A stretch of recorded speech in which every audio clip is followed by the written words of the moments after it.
Ito yung, again, importanteng malaman natin. Kasi tayo, we're thinking of prepping, for now, on an individual level.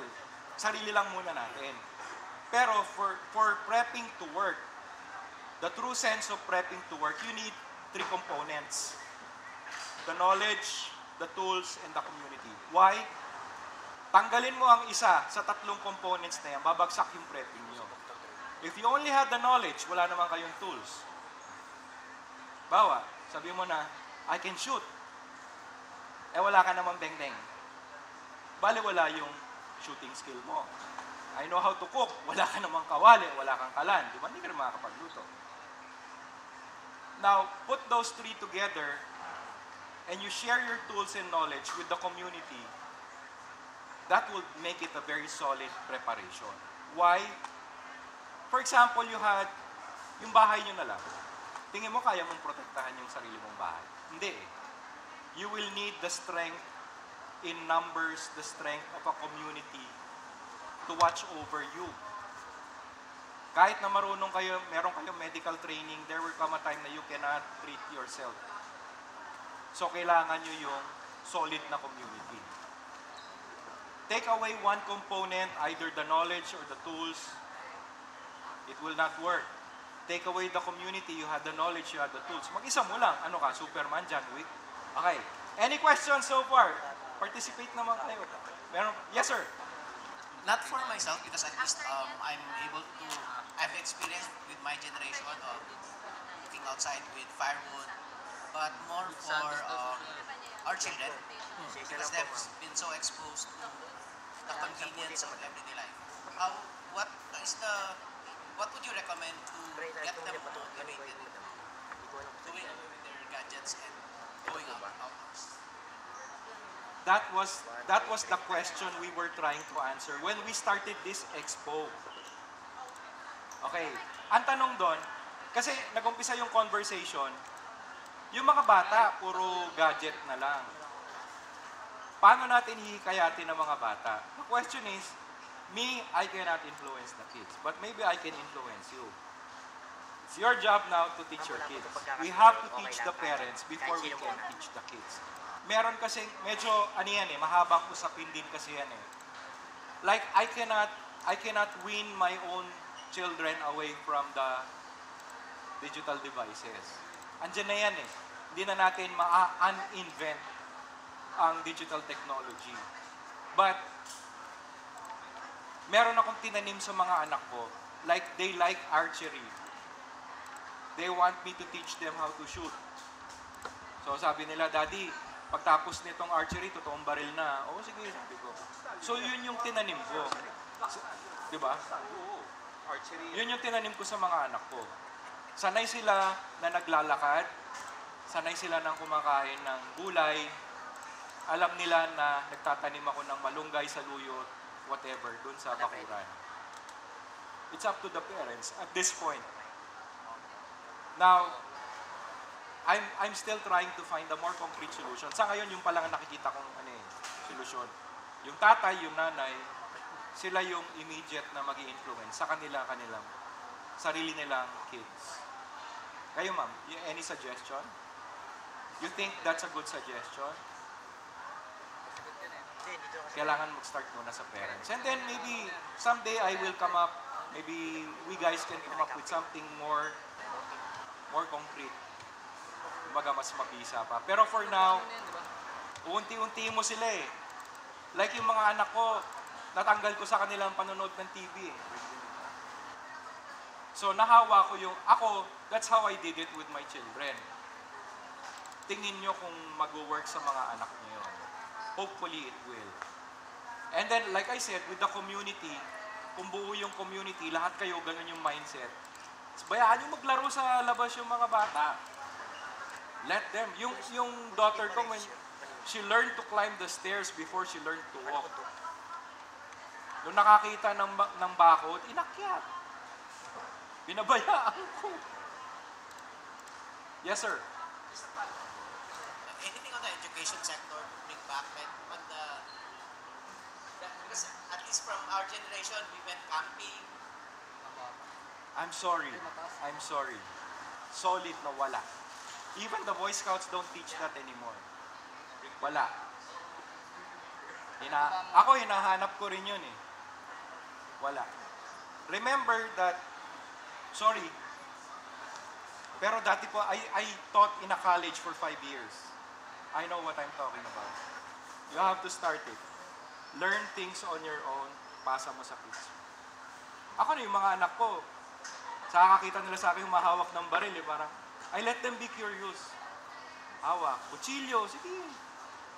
Nak, gusto mong archery? Sabi sa akin, Daddy, Hunger Games? For real? Diba? So nakaka-relate ka agad sila. Kailangan you have to start them really young. Kasi pag medyo tumanda na sila, pag nauna na yung cellphone, sa kanila, nauna yung kalabit ng baril kaysa yung Android. So mas na-appreciate nila yung gano'n, nakapaglaro. Tsaka pets. Mahilig sila sa pets. Yung anak ko, meron ng, hindi ko alam kung poultry, kung ano, may lizard, may manok, may pagong, may aso't pusa. All in the same place. I hope, let's get in touch, sir. Let's get in touch. Ano lang kayo, message lang kayo sa akin. I'm also trying to work things out. I don't know. Alam ko lang, there's something I want to do. I'm trying to get the right people to do it with. Any more questions po? Wala na po ba? Wala nang may gusto ng, ang dami ko pang preview. Number? Ma'am, I have a YouTube channel, Manila Sentinel. Meron akong Facebook page, Manila Sentinel. And for simply asking that question, bibigyan ko kayo, daughter niyo po, bibigyan ko kayo ng impact device na non-metallic. Any more questions po? Sige, for the sake ni mga latecomers, prepping is slang for preparedness. 'Di ba? Ang example ko kanina, ano yung pagkakaiba ng pagiging prepared ka lang at pagiging ready? So, you can say na preparedness is the foresight na, uy, may bagyo. Kailangan mag-stock na ako ng pagkain, kandila, flashlight, gamot kung sinasakali, sakaling may pasyente sa bahay or something. It's a mindset. That's just the beginning. But, gaya nga nasabi ng mga preppers natin dito, doomsday yung scenario. So, medyo extreme na yon. The most important thing really is the awareness, the mindset. The mere fact na nandito kayo, nakikinig kayo, hopefully, yun na yung umpisa ng pagiging prepper ninyo. It's never too late to start on that journey. Actually, meron akong natanggap na isang letter from a PWD who lives in San Juan, Batangas yata yun. During the Taal volcano eruption, nakalikas sila. And then, mga 1 week after that, sabi niya, Sir, ako po yung isang natulungan ninyo. Because of your go bag topic. Kasi nagkaroon ako ng topic na go bag. I'm also online pala, lonesurvivalist.blogspot. Pero pag nagpunta kayo sa Manila Sentinel, andun yung mga nililink ko yung mga articles ko, videos. My videos are minsan product review, minsan shooting tips. So, mga ganon. Any more questions po? So, Manila Sentinel, Paracraft, spelled with a K.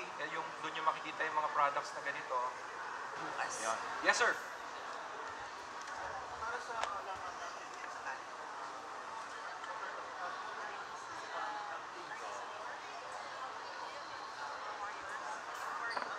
Pag ano? Oh, we also have today pala. Teka. Sisingit ko lang yung bag-out bag. Palagi natin naririnig yan. The go bag, the bag-out bag, it's the same banana. Everybody recommends it, suggests it. Okay? If I were to assemble, alam nyo wala akong go bag.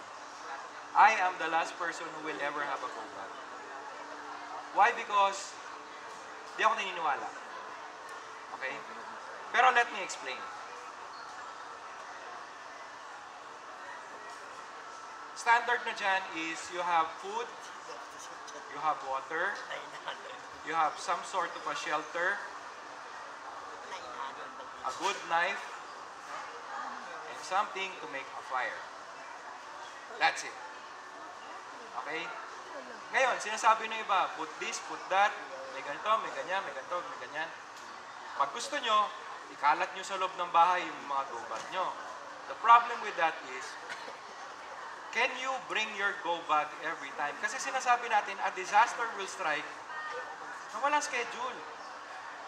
Pwedeng natutulog ka, pwedeng you're in the middle of something, diba? Pwedeng may sakit ka, nasa ospital ka, nasa ibang bansa ka. Ano silbi ng go bag mo ngayon? Diba? Which is why I'm a believer in the everyday carry system. Because at the end of the day, in the worst possible case, you will have to survive only with what you have on you. Kapag lumalabas kayo ng bahay, that is the only thing, those items are the only things that you will have on you. And I'm not even talking about the bag. Kasi ako, may dala akong bag, nandyan. If anything happened right here, right now, between me and my bag, where is my bag now? Diba? Andyan siya. Andito ako. So I need to have something on me kaagad na hindi nawawala whether I'm working, whether namamasyal lang ako, it's on me. So sir, dahil nagtanong kayo, sa inyo ko na ibibigay ito. From Black Octopus Gear, thank you. Metro Sporting Arms. Liza, salamat. Sir, thank you, sir. Enjoy your... Ay, sir. Thank you, thank you. Maraming salamat sa mga nagpunta. Thank you very much, Direct Abs. Sana bukas ulit. Ay, wala pala. Thank you. Next year ulit. Next expo. Maraming salamat, Direct Abs Abando. I hope you learned something.